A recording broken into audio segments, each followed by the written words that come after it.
So we're class 127 on Golden Doves. For those of you who are new to this YouTube channel, Torah Andalus, we want to present the Torah in a way that is conforms and is aligned with principles of intelligence, right? That conforms and is aligned with ideas that are antithetical to paganism, antithetical to standard religious norms, because so often people like to couch Judaism in terms of paganism, and then one is that a loss to distinguish between the two, right? So one of the important things is when you study Torah, to study Torah intelligently. What is intelligence? Intelligence is a system which negates paganism, which negates demonology, which is aligned with scientific thinking. I'm not saying aligned with science, because science changes and scientific theories change, but is aligned with scientific thinking, right? So there's a certain intelligent methodology. We're not going to invent the methodology. We don't need to, because our Hachamim are intelligent people. So we're just going to follow in the footsteps of the Hachamim, right? So we're on page 72, and we're studying the difference between ma'ana and sharah, right? So important. So sharah is the lexical dictionary meaning of a word. Es means tree. Hagim means life. Es hayim hi lama hazikim ba. The word es hayim, es plus hayim, doesn't equal tree plus life. Es hayim, it's an idea, it's a concept that's beyond the words, right? That's the idea of ma'na. So ma'na, when you combine words together, you get concepts which the words point towards, right? Right. Let's read page 72. All right. Ma'ana is expressed through language, right? So these concepts, these ideas are going to be expressed obviously through language, because the only way human beings can express their ideas or their thoughts is through words, right? So we need language. It's inevitable. The words concerning it, what is conceived, are either to teach it to others or to elucidate to himself what he has already conceived. So there might be two. I was just studying something in L'chot Kilayim, a rather difficult concept. So I was talking it out loud to myself because I wanted to understand the concept. It was a bit difficult for me to understand a particular concept. So I spoke it. I'm elucidating it to myself. Or perhaps I want to convey an idea to you, like what is ma'ana, right? So I'm trying to convey it to you. How would I do so? Through words. That's how we convey ideas, right? Superior beings communicate ma'ana without language. That's an amazing chidush. The malachim have the ability to communicate these concepts without words, without language. The need to articulate ma'ana and communicate it linguistically is exclusively human. So human beings, we are the life forms that have a linguistic intelligence. Hamdaber. Hamdaber refers to the fact that we have this linguistic intelligence. We communicate through language. Okay. We can neither understand nor perceive the communication of ma'ana from the soul of one individual to the soul of another individual. How do I convey an idea to you? I can't, put my hand on your head and then I transmit the idea magically through my fingertips. No, it doesn't work in human beings, right? We need to use words, right? Except through speech, which is the sound articulated by the lips, tongue, and other speech instruments. So that's Harambam in the Monei Rebuchim. He's explaining the significance of the linguistic intelligence of man. Hamdaber. Right. Only man possesses this ability, right? We are the only creatures that have this linguistic capacity. Man is singular in his ability to use speech in order to signal and express to others what he had conceived in his mind. It really is an amazing thing. I mean, we take it for granted because we speak and we're constantly doing this and we think there's nothing amazing about it. But it is amazing, right? and this ability to just automatically transform a thought into words, right? And then convey those words, the thought to you through the words, and you can then hear the words and decode the words in your mind is really remarkable. There's so much happening at so many different levels. But again, we just take it for granted. Right? Se'adia Gaon, commenting upon a key passage in Sefer Yesirah, remarked. These are the words of Se'adia Gaon, and we're quoting now. The ma'ana cannot be apprehended without three elements.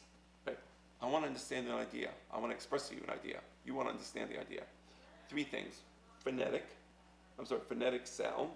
There's an actual sound, right? Whatever that sound is. Word. And then the sound is composed into sounds, are composed into words. And dissociation. There's certain associations that a mind makes when it hears a word. So I have to choose my words carefully and intelligently.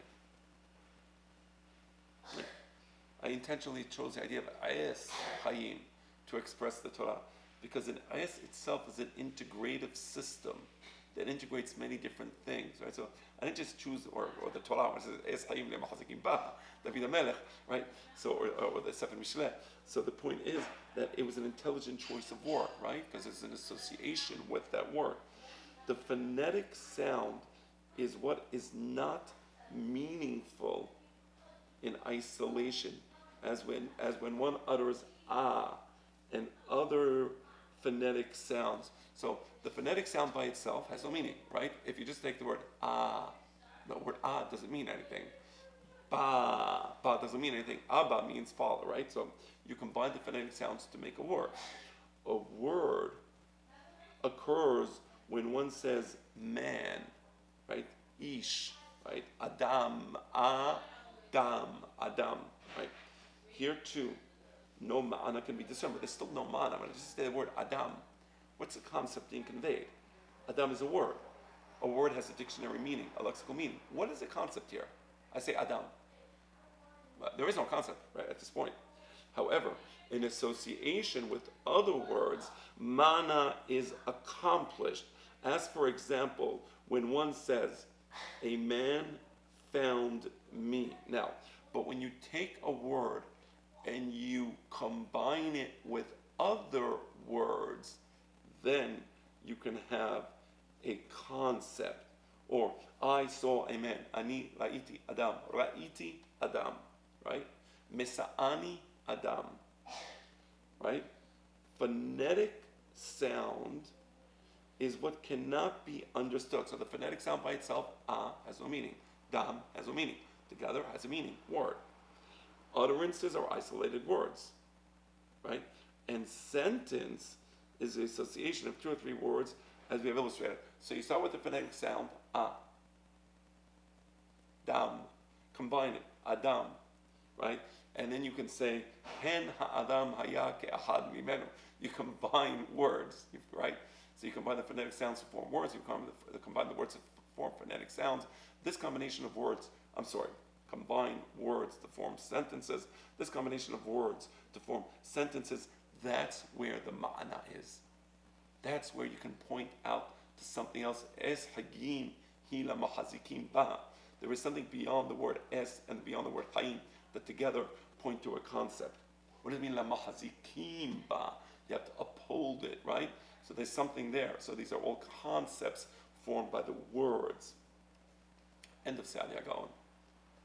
Se'adia's first point ascertains the glossomatic principle. The phonic or the phonic expression is not intrinsic to the linguistic sound. Very interesting, right?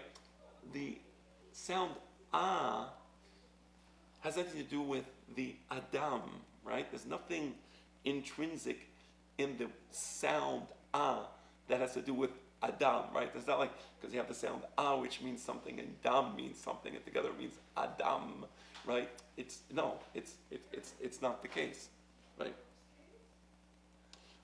Maimonides, this is, and I'm going to read that again. Se'adia's first point ascertains the glossomatic principle. The phonic expression is not intrinsic to the linguistic sign, right? Very important, right? By the way, among the phony Kabbalists, there is this idea that the letters intrinsically contain something, and it must have been this letter with that letter. Se'adeh Gaon, Rabbeinu Se'adeh Gaon rejects that, right? That's magic. We reject magic, right? This is essential for a proper understanding of the conventional or arbitrary character of the linguistic sign, and therefore the linguistic sign is itself arbitrary. We didn't say it's, or it's conventional, perhaps. Again, remember that machlokes between Ferdinand de Saussure and Jacques Derrida. So I like the word conventional more than arbitrary. It's not completely arbitrary. Maybe there is something there, but it's conventional, meaning it could have been the word Adam, maybe it could have been the word Badam, maybe the word could have been Gadam, right? So I don't want to say it's arbitrary, but it's conventional. You see the difference between arbitrary and conventional, right? Maimonides did not formulate this principle. From his reference to non-phonetic speech, however, it is clear that for him too, the phonic expression is marginal to the linguistic sign, also for Harambam. The idea doesn't depend upon the phonetics of the particular words contained in the sentence expressing the idea, right? Those phonetics are marginal, right? And not just that, but even the phonetics of a particular word, behema, those phonetics are marginal to the word behema, right? And again, we're not saying it's arbitrary, we're saying it's conventional. So there could be something in the word behema that somehow is related to the idea of behema. We didn't say that's not the case. In some cases, it is the case, right? But it's a convention, right? It could have been another word, right? Se'adeh's third point will be considered in the next section. His second point, the third point being the combination of words to form ma'ana, to form concepts.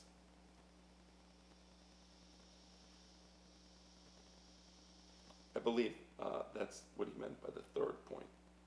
His second point will be understood upon examining Maimonides' treatment of isim. Okay, let's stop here.